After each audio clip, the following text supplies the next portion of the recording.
1925 में एक British explorer पर्सी faucet Amazon rain forest में एक ऐसे शहर की तलाश में निकले थे जिसके बारे में कहा जाता है कि वह पूरा सोने से बना हुआ है और उसका किंग रोजाना सोने के पाउडर से नहाता है। लेकिन उस दिन पर्सी फॉसेट अपने कैंप से निकले तो थे, लेकिन फिर कभी वापस नहीं लौटे। हमारी वीडियो में एक बार फिर से वेलकम। अमेजॉन रेन फॉरेस्ट दुनिया का सबसे बड़ा रेन फॉरेस्ट है जो हैरतअंगेज तौर पर 8 कंट्रीज आपस में शेयर करती हैं। इसका एरिया 70 लाख स्क्वायर किलोमीटर है। इतने बड़े एरिया में इंडिया जैसे 2 देश और यूनाइटेड किंगडम जैसे 28 देश फिट आ सकते हैं। जैसे ओशन का बहुत बड़ा हिस्सा अभी तक हम इंसान एक्सप्लोर नहीं कर पाए, ऐसे ही अमेजॉन रेन फॉरेस्ट का भी बहुत बड़ा हिस्सा अभी तक इंसानों की पहुंच से दूर है, जहां प्लांट्स, एनिमल्स और माइक्रोब्स की ऐसी किस्में रहती हैं जिनमें से अभी तक सिर्फ 10% का पता लगाया गया है। हर दिन यहां नई स्पीशीज एक्सप्लोरर की जाती है। अमेजॉन रेन फॉरेस्ट में करीब 40,000 करोड़ दरख्त मौजूद है और यही वजह है कि इस फॉरेस्ट को अर्थ की लंग्स भी कहा जाता है। पूरी दुनिया में जितनी भी ऑक्सीजन है उसका 20% सिर्फ अमेजॉन रेन फॉरेस्ट रिलीज करता है। एक एस्टीमेट के मुताबिक अमेजॉन फॉरेस्ट में करीब 20 लाख लोग रहते हैं जिनका बाहर की दुनिया से कोई कनेक्शन नहीं है, क्योंकि अमेजॉन का काफी सारा हिस्सा अभी तक अनएक्सप्लोर है। लिहाजा जंगल की इस ढाल के नीचे जो कुछ छुपा है वह भी अभी तक दुनिया के लिए एक न सुलझने वाला मामा बना हुआ है।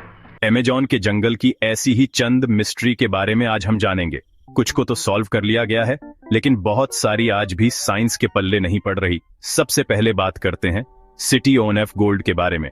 अमेजॉन फॉरेस्ट की आज तक की सबसे बड़ी मिस्ट्री है यहाँ की सिटी ऑफ गोल्ड, जिसको एल डोराडो भी कहा जाता है।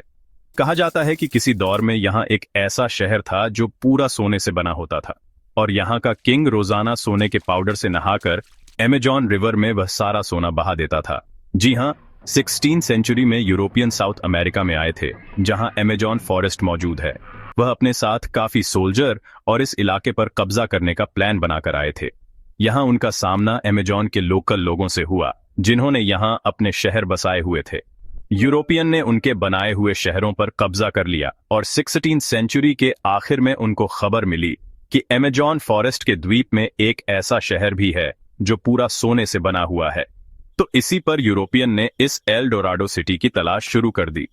पूरा अमेजॉन फॉरेस्ट छान लेने के बाद उनको जहां के बहुत सारे कबीले तो जरूर मिले, लेकिन जिस शहर की तलाश थी वो ना मिल सका, जबकि यहां उनको काफी सारा सोना जरूर मिला। अगले 200 सालों तक तलाश जारी रखने के बाद आखिरकार एल डोराडो को मिथ डिक्लेयर कर दिया गया। उसके बाद 19वीं सेंचुरी में एक ब्रिटिश एक्सप्लोरर पर्सी फॉसेट ने एल डोराडो को एक बार फिर से तलाश करने का फैसला किया। उन्होंने अमेजॉन में टोटल 8 एक्सपीडिशन किए, लेकिन इस दौरान उनको एल डोराडो तो दूर की बात, दूसरे शहर भी नहीं मिले जिनका जिक्र यूरोपियन ने किया था। अपने आखिरी एक्सपीडिशन में पर्सी फॉसेट अमेजॉन के बीच में मौजूद थे। जब आखिरी बार उनसे राब्ता हुआ था उसके बाद वह तलाश में निकले तो दोबारा कभी लौटकर नहीं आए। ये 29 मई 1925 का दिन था और जिस जगह से वह गायब हुए वह ब्राजील की स्टेट मैटो ग्रासो थी। इनको कई महीनों तक तलाश किया गया, लेकिन न ही पर्सी फॉसेट मिले और न ही उनकी डेड बॉडी। साइंटिफिक कम्युनिटी का मानना है कि यह जगह इंसानों के रहने के काबिल नहीं है, लिहाजा जहां कोई शहर या विलेज नहीं बच सकता। लेकिन वक्त के साथ जब टेक्नोलॉजी काफी एडवांस हो गई तो फिर अमेजॉन में कुछ ऐसे निशानात मिले जिससे यह जाहिर होता है कि किसी दौर में यहाँ इंसानों ने पूरे शहर बसाए हुए थे। असल में पर्सी फॉसेट जिस जगह तलाश कर रहे थे वो जगह तो बिल्कुल सही थी, लेकिन ढूंढने का तरीका सही नहीं था। यहाँ कई मकामात पर रिसर्चर को जमीन के अंदर ह्यूमन वेस्ट दबा हुआ मिला है। साइंटिस्ट ने अमेजॉन में कई मकामात पर रेडार स्कैनिंग डिवाइस का इस्तेमाल करके घने जंगल की लेयर के नीचे पत्थर से बने स्ट्रक्चर भी ढूंढे हैं जिनको वक्त के साथ साथ जंगल ने छुपा दिया है। नेशनल जियोग्राफिक की टीम ने भी कैरेबियन के साहिल से 15 किलोमीटर अंदर अमेजॉन में एक ऐसा शहर तलाश किया है जिसमें 2500 साल पुराने पूरे स्ट्रक्चर पहाड़ों के अंदर दबे हुए पाए गए। लेकिन इनमें एल डोराडो कौन सा है और आखिर ये इतने बड़े अमेजॉन फॉरेस्ट में किस जगह मौजूद था, यह आज तक साइंटिफिक कम्युनिटी के लिए एक मिस्ट्री बना हुआ है। नंबर 4, अमेजॉन के इस वर्षीय ब्याबान जंगल में काफी ऐसे कबीले भी रहते हैं जिन्होंने आज तक बाहर की दुनिया को देखा ही नहीं है। जी हाँ, ये लोग जंगल में कैसे जिंदगी गुजारते हैं इसके बारे में एंथ्रोपोलॉजिस्ट भी सही से नहीं जानते। इनमें से एक कबीला पीरिकपुरा के नाम से जाना जाता है और जो वेस्टर्न ब्राजील में रहता है। इस कबीले में पहले हजारों लोग थे, लेकिन अभी सिर्फ 15 से 20 ही बचे हैं। इस कबीले के बारे में हम भी के 1998 के बाद ही जान पाए हैं, जब पहली बार इनका बाहर की दुनिया से राब्ता हुआ था। उनकी लैंग्वेज से ऐसा लग रहा था कि शायद वह अपना दुख दर्द बयान करना चाहते हैं।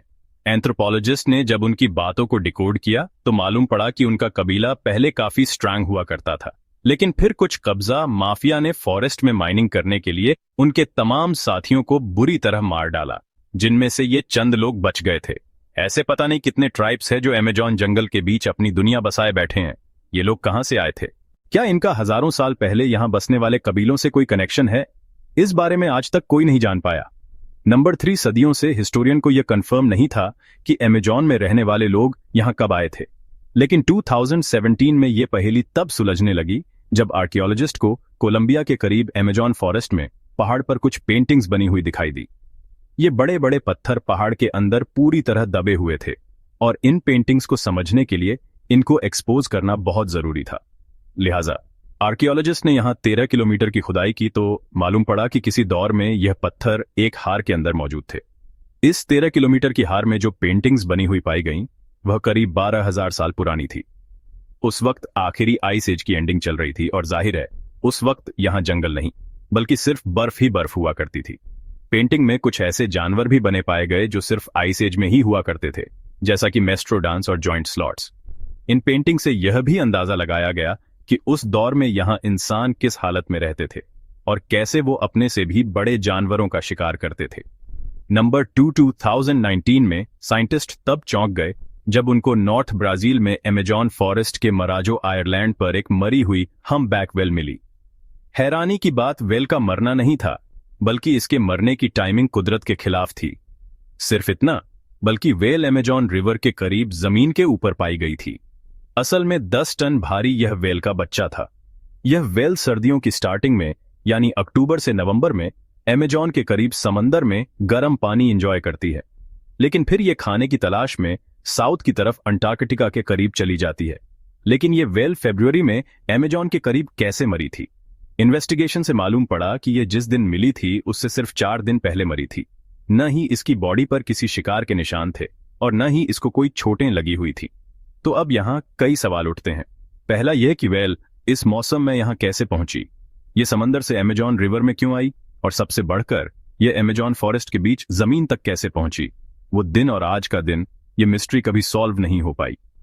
और अब नंबर 1, अमेजॉन फॉरेस्ट का एक और सीक्रेट 2013 में डिस्कवर हुआ था, जब पैरों के करीब एक केमिस्ट्री के स्टूडेंट को अमेजॉन में यह अजीबो-गरीब स्ट्रक्चर में यह एक प्लांट के पत्ते के ऊपर बना हुआ था, जो देखने में काफी मिस्टीरियस लग रहा था।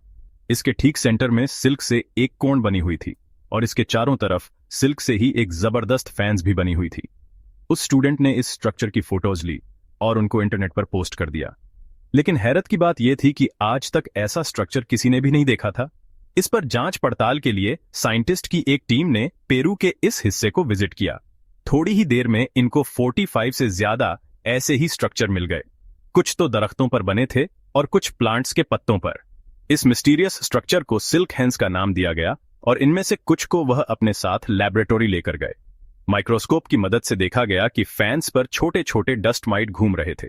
ये कीड़े सिल्क प्रोड्यूस नहीं करते, लिहाजा ये बात तो कंफर्म थी कि ये स्ट्रक्चर इन्होंने तो नहीं बनाए थे। चंद दिनों के बाद फैंस के बीच वाली कॉन आहिस्ता आहिस्ता फटने लगी और उसमें से एक स्पाइडर का बच्चा बाहर निकला। असल में यह स्ट्रक्चर स्पाइडर की एक खास स्पीशीज ने बनाए थे, जो सिर्फ वेस्टर्न अमेजॉन में ही पाई जाती है। ये स्पाइडर अपने अंडों के गिर्द फैंस इस वजह से बनाते हैं या कि इसमें छोटे छोटे डस्ट माइट फंस जाएं और जब उनका बच्चा अंडे से बाहर निकले तो उसके पास खाने के लिए कुछ मौजूद जरूर हो। इसी के साथ हम आपसे विदा लेते हैं। उम्मीद है आपको ये वीडियो जरूर पसंद आया होगा। आप इस वीडियो को अपने दोस्तों के साथ शेयर करना बिल्कुल भी ना भूलें। साथ ही चैनल को सब्सक्राइब जरूर कर दें।